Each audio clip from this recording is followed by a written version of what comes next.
Hello students, so today we are going to start with the next part of the chapter 1 that is laws of motion. We are going to talk about Newton's laws of motion. So as you can see here, uh, a girl is shown here. She is trying to lift a book. So if book is kept as it is, we'll need to apply pressure, or we need to apply force to pick up that particular book. Book cannot move from one place to another on its own. Similarly, do you think same force will be applied to lift a table? The obvious answer is no. The more force is required to lift up a table and less force is required to lift up a book. Similarly, a fruit falling from a tree, as you can see in the next slide. If the fruit is falling from a tree, it's also going to take what you can say, a force will have to be applied to make that fruit fall from the tree. So if we want more fruits to fall, more force has to be applied. Similarly, when I switch off the fan, immediately the fan stops working? No, it still keeps on going for some amount of time. It rotates for some amount of time and then it gets switched off. So what do you understand from this all? We have something called as inertia. So what is the inertia of the object? The object remains in the state of inertia. Whether the book is kept on a table, whether we are trying to lift a book from a table, or we are trying to make fruits fall from the tree, or the fan is switched off but the blade keeps on rotating from some time. That means the object were in inertia, and whenever the object is in inertia, this is called as what? Newton's first law of motion. So an object continues to remain at the rest or in state of uniform motion as long as it is in straight line and no external force is applied onto it. And this particular statement is known as what? Newton's first law of motion. Let us do an activity to make it more clear. You will take a glass, fill it with a sand, put a cardboard onto it and put a 5 rupees coin as shown in the diagram. Now, when you give a kick to the cardboard with your hands, you will see that when you give a kick to a cardboard with your hands, you will see that the cardboard will fly away, but the coin will straight away fall onto the glass. Now why that has happened? That is also because of inertia. The coin was at rest. You gave a force with the flickering of your hand to the cardboard. The cardboard got over flickered, but the coin was at the rest, so it fall down into the glass. So this is an example of inertia, and that is the Newton's first law of motion. So remember, inertia is the first law of motion of Newton's. Let us try to understand the next topic, that is called balanced and unbalanced force. You have already played this game of tug of war. And what happens in tug of war? If the knot, which is the red knot in the diagram, you will see it will not move on both the side if force applied is equal on both the side. But if one of the team is strong and if he is trying to lift that particular rope towards their side, the more force is applied towards that side, the knot will move towards that side. And the side which the knot moves is the winning team. So if the force applied by the team is more towards their side, the knot will also move towards that side because force applied is more there. So that is an example of unbalanced force. So on one side the force is less, on the other side the force is more. So tug of war, when one team is pulling the rope towards that self, is an example of unbalanced force. But if both the team are same, if both the team are applying the same force, then the knot remains in the center only, because force applied in both the direction is same, and that is going to be called as what? Balanced force. So we have understood balanced and unbalanced force from this particular example. We experience inertia when we are moving in a bus or a train and suddenly the brakes are applied. We are in the motion with the bus or a train, but when the brakes are applied, you get a jerk. Why you get a jerk? Because you are also in the motion when the bus or the train was in motion. When the brakes were applied, the vehicle came to an halt, but you took some time to come to an halt, and that's why you get a jerk. That is an example of Newton's first law of motion. Let us move on to the next part, the Newton's second law of motion, which is going to talk about something called as momentum. To understand this, if I throw a plastic ball towards you or a rubber ball towards you, which one is easier to catch? And the answer is very clear. The plastic ball is easier to catch compared to a rubber ball. You can also try doing this activity. Throw a ball with a slow speed to the person and make him catch the ball. Or if you throw a ball with a fast speed and try to make that person catch, which one is easier? The ball with a slow speed is easier to catch than the ball with the higher speed. Now what is the reason for that?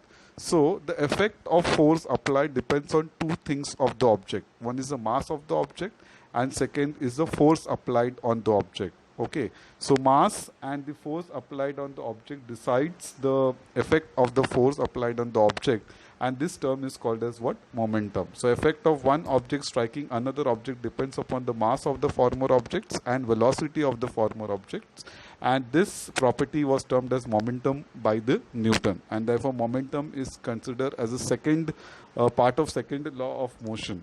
Now what is a momentum? We need to understand then. So momentum is a product of mass and velocity of an object. So it is indicated by P is equal to m into v. Since it's going to have magnitude and direction both, it's going to be a vector quantity. I'll repeat, since it has magnitude and velocity both, it is going to have a vector quantity. Direction is in the velocity of that particular object where it is moving, and therefore we consider it as a vector quantity.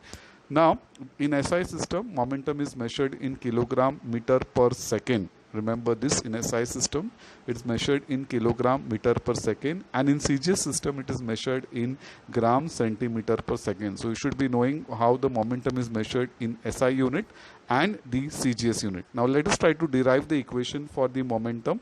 As you can see in the picture here, momentum is a product of mass into velocity of the object. So as I said, we need to derive equation P is equal to mass into velocity. Momentum is a vector quantity.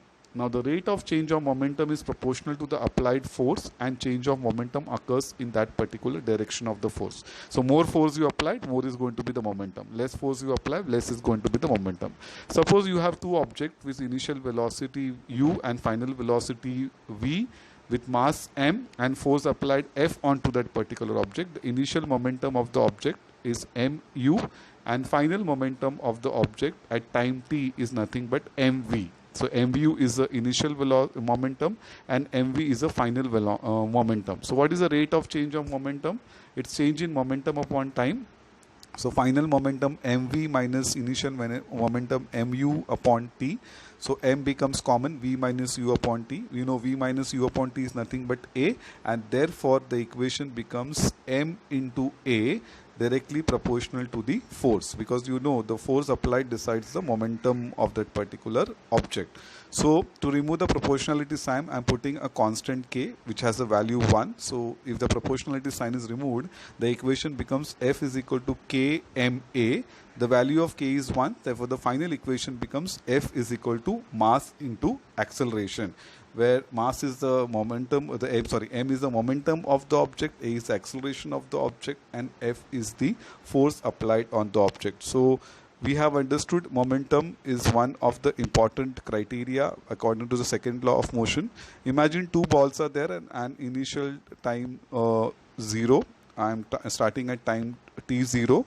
And if I apply a force F onto that particular object where initial velocity is 0, it's going to have some velocity after time t. So if I apply force F after time t, I am going to have some velocity on that particular object. So since I am applying the equal force, I will apply equal force on both the balls. You will see the balls will start moving. But since I have applied the equal force on both the objects, I can say, because momentum depends on the force, and here since I am applying the same force on both the ball which are going around, I can say momentum of the object is also the same. So what have we understood in today's session is what is Newton's first law of motion, which talks about inertia, that object remains to be in the state of rest or state of uniform motion until and unless external unbalanced forces applied onto it. And we have also understood the momentum, which is nothing but depends on the force applied on the object and the mass of the object. Then we'll also talk about the SI system, the unit of force. So force is Newton. We know that it's measured in 1 Newton is 1 kilogram into 1 meter per second square. And in CGS system, it is measured in dyne, which is 1 centimeter per second square.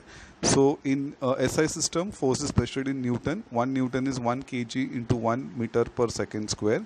In CGS system, it is the unit is measured in terms of dyne, and when the dyne is the amount of force required to create an acceleration of 1 centimeter per second square in an object of mass 1 kilogram is called as 1 dyne. If you want to see the equation, you can see it now. It will come up in short time. So 2 units are used for measuring the force in SI system. One is Newton, indicated by capital N, and the other is dynes, that is the CJ system. So Newton is 1 kg into 1 meter per second square, and dyne is 1 gram into 1 centimeter per second square. So these 2 points which should be very clear to use. Force is measured in newtons and dynes. Dyne is the Newton is 1 kilogram into 1 meter per second square, so kg meter per second square, and dyne is also 1 gram centimeter second square, and force is directly proportional to the momentum. So the more force I apply, more momentum is produced in the object, and therefore the unit for momentum is also nothing but newtons and dynes. Now think about it. Suppose an athlete is there and is jumping onto a bar, as you can see in the diagram. Why there is a sand kept down to it? Whenever an athlete is jumping on the bar, why there is a sand kept onto it? You need to answer to this question and find out what is the reason for that. And the reason you will get to know, because to reduce down the force or to reduce down the friction created when the athlete falls onto the sand or the soil after jumping onto the bar. So I hope I have discussed 2 important Newton's law today. One is first law of Newton that talks about inertia, second law of Newton that talks about momentum, and we have also discussed about what is the momentum, how to find out the equation for momentum, and we have derived the equation F, that is force, is equal to mass into acceleration. So practice all these things in the notebook. In case you have any doubts, you are always welcome to ask the doubts, and I hope you will go through the video 2-3 times to make these concepts very, very clear. And we will have one more video to complete this chapter in the next session. Thank you so much. Stay home, stay safe, take care.